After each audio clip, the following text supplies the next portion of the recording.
No, so ngayon, no, ang pag-usapan natin is itong tungkol sa mammon. No? Ano ba itong mammon? Ayon dito sa Biblia, no, you cannot serve God in mammon. No? Ang mammon is ito yung material wealth or possession. No? Dito kasi sa ating mundo, no, na mas sa mga tao kasi mas pina-priority nila na makamit itong mga bagay na ito. No? Yung kumbaga, yung pag-iisip ng isang tao hanggang dito lang talaga sa mundo. Hindi na talaga pinaabot pa doon sa langit. Kasi every time kasi ang tao na mag-iisip or mangangarap na makamit itong mga bagay na ito, mga mammon, ito yung mga wealth or material wealth or possession. Ito yung pinagsikapan ng isang tao. Makabili ka ng mga ganitong bagay, wala na, sikat ka na.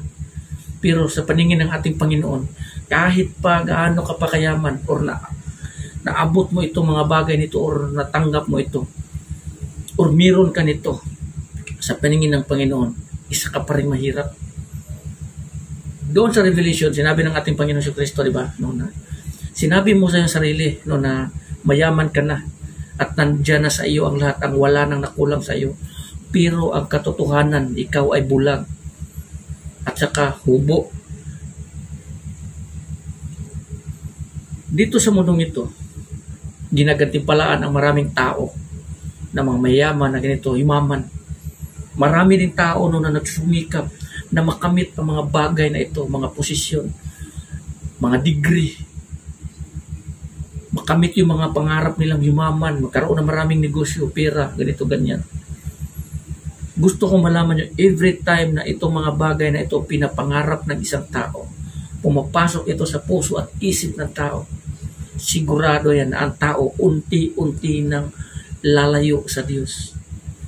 Sa oras ng isang tao, lalayo sa Diyos dahil nga yung mga pag-iisip niya nakapokus dito sa mga materials, mga wealth, or mga posisyon. Every time na may isip ng tao, pinupokus niya dito yung sarili niya, yung tao, hindi talaga malayo na pagdating ng araw na ang kamatayan, surprise ang darating. Kasi ang kamatayan kasi, surprise yung darating. Hindi natin alam kung kailan darating yan. Pero sa oras na ang isang tao, na surprisang dumating yung kamatayan sa buhay ng tao, ganyan, tapos yung puso mo, iba yung dinidesire, doon ka rin patungo sa kaparusahan. Kasi walang ibang sinabi ang ating Panginoong Kristo ito. You cannot serve God in mammon or money, wealth, and position. Dito kasi sa sinabi rin ni Satanas, di ba? No, na kaya ibigay ni Satanas ang mga bagay dito sa mundong ito kung sasamba ka sa kanya. Kasi ang mga bagay na ito, itong mga kayamanan, yung mga wealth, possession, material, kaningningan, kasikatan, ganito, ganyan, ibibigay yan ni Satanas sa mga taong nagugustuhan niya. So, sa madaling salita, kung ang maraming mga tao na nakareceive ng mga ganito, sa madaling salita, itong mga taong ito yung mga tao na pinili ni Satanas na nagugustuhan niya, nabigyan na nitong mga kayamanan na ito. Maraming mga tao niya na pumapasok pa rin sa simbahan. Pero yung puso nila malayo, andoon sa kayamanan nila.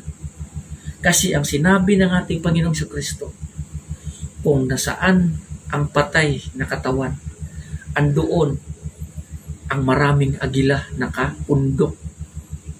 Kung saan yung mga bagay sa mundong ito, especially yung mga pera, kayamanan, posisyon, wealth, or ganon, doon yung mga tao nakapokus o nakatuon.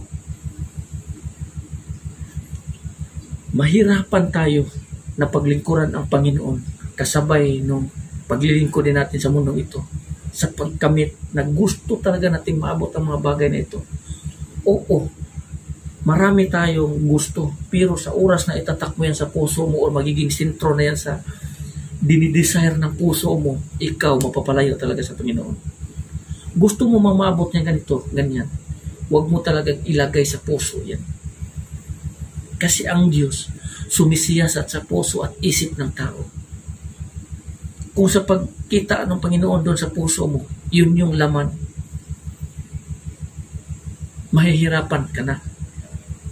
No? So mag-ingat po tayo kasi tayo pong lahat dumadaan o tumatahak sa daan kung saan ang mga patibong ay hindi natin nakikita.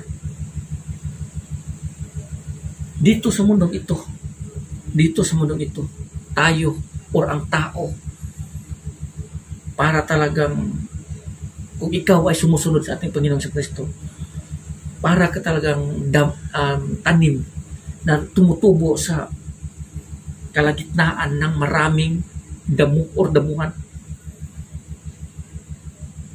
Tignan mo, kung ang isang tanim nandoon sa pinakagitna o sa kalagitnaan talaga siya ng maraming damo o damuhan, yung iba hindi talaga nabubuhay yan. Ay yung iba namamatay, yung iba naman dumidiretso. So, maraming pagkakataon na kung ikaw sumusunod sa Panginoon, kasi marami sa atin, marami sa mga taong sumusunod kay Kristo na naglilingkod sa Panginoon at naglilingkod din sa pag-abot sa kanilang mga pangarap na walang ibang laman isip, ang puso at isip. Abutin yun. Yun pala, naligaw ka na. Kasi nga, nagiging busy ka sa pagkamit itong mga bagay na ito. Gaya ng mga estudyante, nagiging busy sa pag-aaral ng mga yung mga homework nila or ano man yung mga pinag-aralan na subject nila. Ganito, ganyan, pinahirapan sila ng mga guro nila, ganito, ganyan. Tapos, para lamang makamit yung pinakamataas na marka. Tapos, paano kung biglang darating yung kamatayan mo, sorpresa sa isang araw, hindi mo namamalayan? Anong mangyayari sa iyo? Ganyan din ang mangyayari sa atin kung tayo ay laging nakatuon o nakapokus dito sa mga bagay sa mundong ito. Kaya nga sinabi ng ating Panginoon si Kristo, you cannot serve God in mammon. Ano ba yung mammon? Siyempre yung mga materials.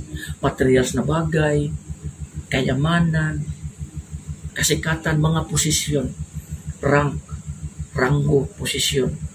Posisyon sa gobyerno, posisyon sa trabaho. Maraming mga tao na gustong makamit niyan. Mas pinipili natin na maabot yung mga bagay sa mundong ito kaysa mismo na abutin natin ang ating Panginoon. Isa talagang pinakamalaking mali o isa talagang pagkakamali sa isang tao na kakalimutan niya ang Panginoon at ipokus ang isang bagay sa mundong ito o mga bagay sa mundong ito. Kaligayahan dito sa mundong ito, karangyaan, kahalayan. Isa pong kahangalan ang mga taong gumagawa ng ganyan. So mag-isip-isip po tayo sa ating ginagawa kasi minsan lamang ang buhay na ito. Huwag nating sayangin. May mga pagkakataon na nagkakasala tayo na hindi natin sinasadya o hindi natin namamalayan. Kung nakagawa man tayo ng mga kasalanan ng mga ganito, bumalik tayo sa ating Panginoon. Humingi tayo ng kapatawaran sa mga bagay na lumalabas sa ating bibig na hindi natin naiintindihan. Kaya mag-ingat po tayo. Uulitin ko, dumadaan tayo sa daan kung saan ang mga patibong ay hindi natin nakikita. So hanggang dito na maraming salamat. God bless.